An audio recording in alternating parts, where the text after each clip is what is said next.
What's up, guys? Thank you for joining me on another video. Welcome to JS Bladecraft. My name is Joe. So today I'm going to be trying to show you a different approach on a Katana review. This is a company that I reviewed before, Romance of Men. They sent me over a sample probably over the summer of a particular starter sword. I believe it was a Suridoi sword, and it was a spring steel type of sword. I did a review and also a demonstration review on this, and I gotta say I was pretty impressed with overall with the performance of this sword. Fit and finish was very well done at $155, which is really not a lot. Being an Unakubi Zakuri and having a pretty tight Tsukamaki, a nice Ito, everything pretty much, this kind of wiggles a little bit after some use, but you're gonna expect some things to happen for that price point. But the Fuji's still in good shape. The Habaki, everything is in good shape. The only problem I had was the fact that, right now it's holding in place. I did fix it, but when I was kind of just did something like this, the sword would fall right out, and I did kind of do my fix to fix it up, and you can check my catalog to show you how to do that. I'll show you a sample. I'll put a link in the description rather. But the sword itself, it handled itself pretty well. It was sharp enough, but I felt like, and especially now even with the second sword, I felt like I needed to kind of hone the blade up a little bit to give it that good sharpness that I prefer to have when I'm demonstrating or cutting into targets. Edge that is definitely conducive to a good cutting edge, or a good cutting edge. I really just needed like a fine belt honing to really bring out that really good sharpness that you would want in your katana, or a brand new katana. True hardened spring steel, which is great as a starter sword. If you're looking to start off, definitely recommend a true hardened spring steel. So good recommendation. I was very impressed with how we started off with as far as the samples with Romance of Men. So now comes this sword right here, custom sword. Custom sword, don't get the wrong idea when I say custom. It's not like a custom made sword, but you can choose from custom parts and build your color scheme, Ito design, type of blade, type of steel, type of side, the type of kashire, the finishing pieces and all that stuff. So you have the option of kind of picking from their site for different options to build a sword to have it look and feel the way you want it. Just kind of put together a sword because I wanted to also see how their differentially hardened swords are. Maybe T10 steel. I wanted to go with something blue because I never had more of like a blue type of sword with the blue Ito. I'm going to make this a part one. I'm not going to be doing any cutting or demonstrations on the sword. I want to dedicate another video to just doing the demonstration, swinging it around, cutting it to different targets. But I wanted to go through all the pieces of the sword to let you know, impression-wise, how this thing was put together and the overall look and aesthetic. So this sword, as far as a custom is concerned, with the T10 blade that I chose, I think it's also has bohi. Shinogi Zakuri is on the blade. This blade is somewhere between 230 and 280. I'm not 100% sure, but it's about 230 to 280. So it's definitely a sub $300 sword. So we have to put this type of review into account with the price of the sword at admission, and if it's a good price for what they're giving. Pretty much from the top, guys, and I start with the pommel. So the pommel has, again, it's supposed to be iron fittings, but if I go with a magnet and I try to go in, it's I think they're more steel alloy, or a little bit more,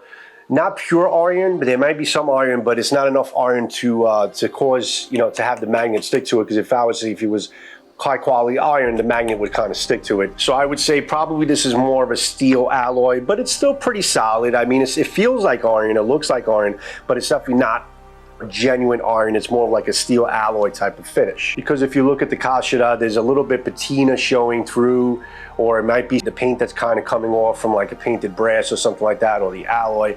But for the most part, it's pretty tight. The Ito wrapping goes over the kashira, which I prefer that than the other way around, where you have a lip on the kashira. So it looks pretty good. It's put together pretty good. The casting is okay. It's not the best, but it's definitely great for this type of price of sword. The knot is a little bit bunched up here, but other than that, it's pretty tight.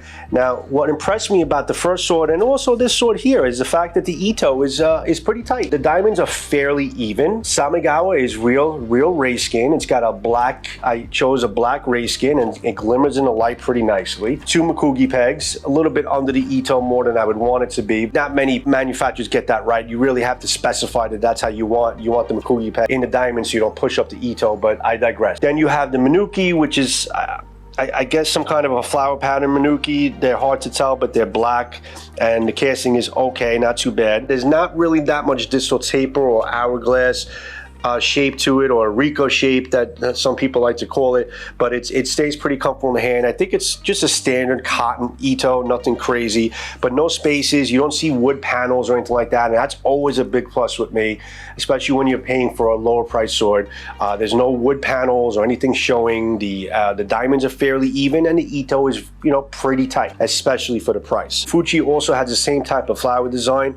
Nice transitions also on the Katana and the Fuchi. Really nice transitions. There's not really much overlap. Pretty much a thumbs up in terms of how they kind of put this together, that there's not much overlap. It's not perfect, but obviously it's very, very good, and a lot better than even some higher price swords that I've seen, along with the rest of the Tsukamaki is pretty cool. Now, if I look at the Tsuba, it's if you're choking up on it, which you shouldn't, there's a little bit of abrasions on the skin. It kind of just, it could have been kind of smoothed down a little bit, but nothing too crazy. Not going to be finding like a, you know, a bloodied hand after using it for an hour, but you could definitely feel a little bit of it, of the abrasions from the carvings or the molding, and they could have kind of smoothed this down just a tad, but it's not too bad. It's not too alarming to me.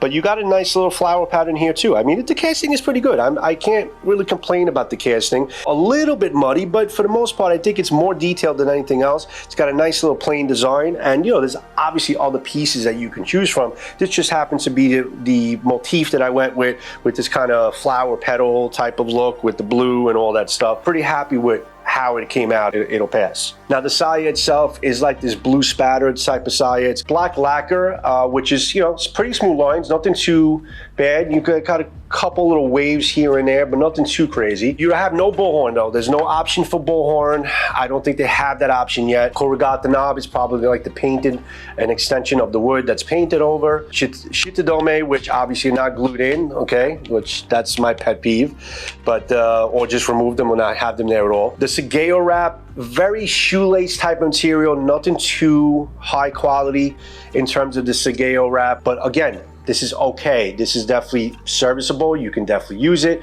If you're a serious practitioner, you probably take this out, ditch it, and get something a little bit better quality, so you have a little better of a rope to kind of wrap around your obi belt and all that. A little bit more on the thin side. I think this is kind of more just for show. It's not really meant to be a really good practitioner's Sageo rope. Now, in terms of the fit of the saya, now, the funny thing is, my first sword, the starter sword, had too much of a loose fitting. Now, this has too much of a tight fitting. I mean, it's hard to kind of push it up with the thumb. You really got to, what you're supposed to be able to just pop it with your thumb, and that's extremely hard to do. You got to really get it in there. Now, obviously, I haven't used this that much, but I'm sure if I use it over and over again, it'll kind of break itself in a little bit, which it just did right now. But for the most part, it is a little tight. But that's not too bad. I'd rather it to be tight than too loose, because tight means it'll kind of work itself in eventually. Before I even get into the blade, the one thing, there is no bullhorn in the Koiguchi, and that's something that I don't think they have as an option. And as a recommendation to the company, because I know they watch these things, I mean, the good thing about Enrique is actually what I call him there, and really good people there, and thank you guys for, you know, sending me these samples for review. I, you know, sincerely appreciate it. The one thing that I would recommend is try to get some bullhorn at least around the Koiguchi mouth, because that's definitely something more of, not really more of an aesthetic, but more of a safety thing. Because if you're a practitioner, you're unsheathing and sheathing this thing in and out, you can definitely, with a sharp sword, you can cut into the saya and cut into your hand, and the bullhorn is going to be a deterrent there to be able to keep your hand safe, okay, because it won't cut into the bullhorn very easily as it does with the wood. So as more of a safety issue, I would definitely try, guys, to get the bullhorn around at least the Koiguchi. Some kind of a bullhorn, even if it's synthetic bullhorn, just something that's going to protect your hand. You don't have to worry about cutting through the wood at some point into your hand, and that could be a big problem. Now, when we look at the blade, guys, this is a T10 blade that I requested. Now, right off the bat, it's okay. It's a mirror polish. I mean, you definitely see, if you look at the close-ups, you definitely see some of the grinding lines. The polishing work could have been done a little bit better, but it's not atrocious. It's not bad. It could have been done a little bit better, but again, for the price point and the fact that you may be cutting with it, it's okay. It works. It definitely works. I'm just being a little nitpicky here in terms of just maybe giving it a little bit better of a polish to not see the grinding lines, but it's good. It's not bad at all. detail. Pretty apparent hamon. This hamon is pretty standard on a lot of Longquan swords I've seen. A lot of swords and Northshire swords have this type of exact hamon. It looks great. It's fine. You could definitely see it. It works. It's a T10 blade. It's got the bohe. The termination of the yokote is not too bad. It's, satisfactory at the most as far as the grinding lines there. The boshi, in terms of the hamon gliding, fading into the boshi or the tip or the kasaki, is okay. Again, it's just satisfactory at most, but it's good. It's not bad. It's not great, but it's definitely not bad, especially for the price. Bohe, the termination of bohe on each side looks like it's done pretty much on each side pretty well. They gave me the option of also carving in JS Bladecraft on the blade, and I guess you can do that as well if you wanted something etched into it. But if you look at also their site, you can see a lot of different options in terms of their blades. Manganese blades, you have the steel, you have the pattern steel blade, which is more Damascus steel.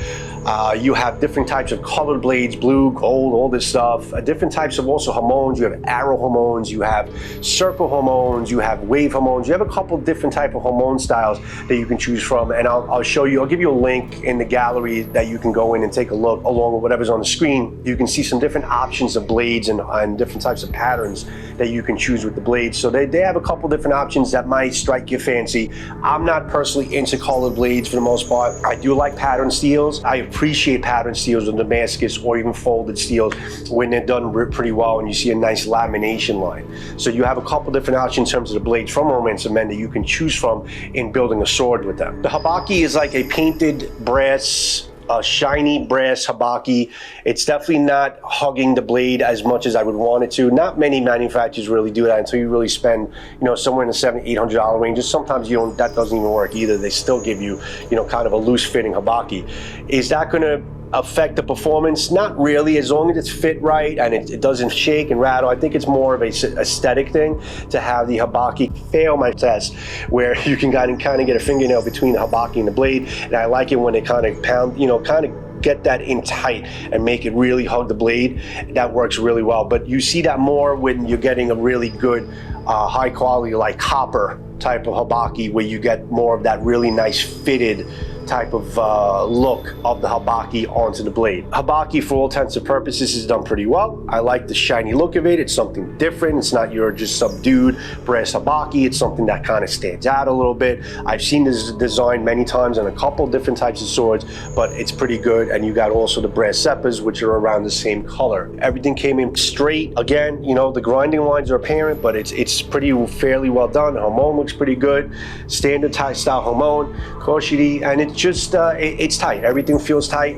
It doesn't, no rattle of the tang or anything like that. No need to take this apart. I know the tang is not really treated. It's standard tang type of treatment. No excessive rust, but for the most part, it's okay. It's not too bad, but you're not going to expect any real work that you're going to see on the tang. And in terms of how it feels in the hand, guys, it's also a pretty light sword. It's not as light as the spring steel sword, especially because that's a Unakubi Zakuri, and this is a Shinogi Zakuri. But this is pretty light, pretty manageable in the hand. I think this should be a pretty good cutter, especially when I do hone it up a little bit, because I actually do want to hone it before I do some cutting, but it does feel pretty good in the hand. So like I said, guys, it's got a pretty nice grip. It's not axe handle-ish or anything like that. Your hand pretty much fits it pretty well. It's about 11 inches, or a little bit under 11 inches. I prefer a little bit longer, but this kind of fits my hand pretty well.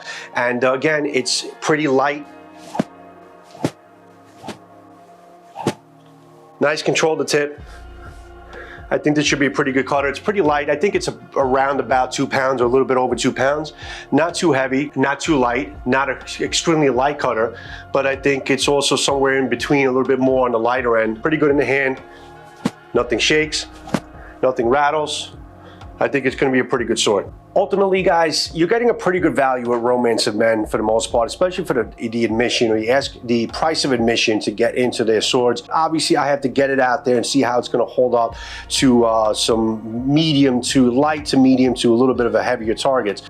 Guys, on a side note, on my channel, we support our U.S. veterans, active military. So our U.S. veterans, awareness of veteran suicide, vets, All it means is you have a place here with us on our channel, interact with us, enjoy, and to our active military, always much appreciation for what you guys do for us every day. So guys, once again, this is Joe from JS Bladecraft. Thank you for joining me on another one of my videos. Stay tuned for part 2 for this demonstration portion of this custom sword from Romance of Men. So far so good. I like what I've seen with them, and I think it's a pretty reasonable option, okay, in terms of something that you can, if you're looking for a starter sword or something that you want to customize, there's a couple different options there that you can be confident that you'll have a pretty good, well put together sword. And it looks like they really take critique well, and they really try to improve their product and stand behind their product. So that's all I have for you guys. Peace, love, and enjoy the rest of your night or evening or day. See you when I see you guys. Ciao.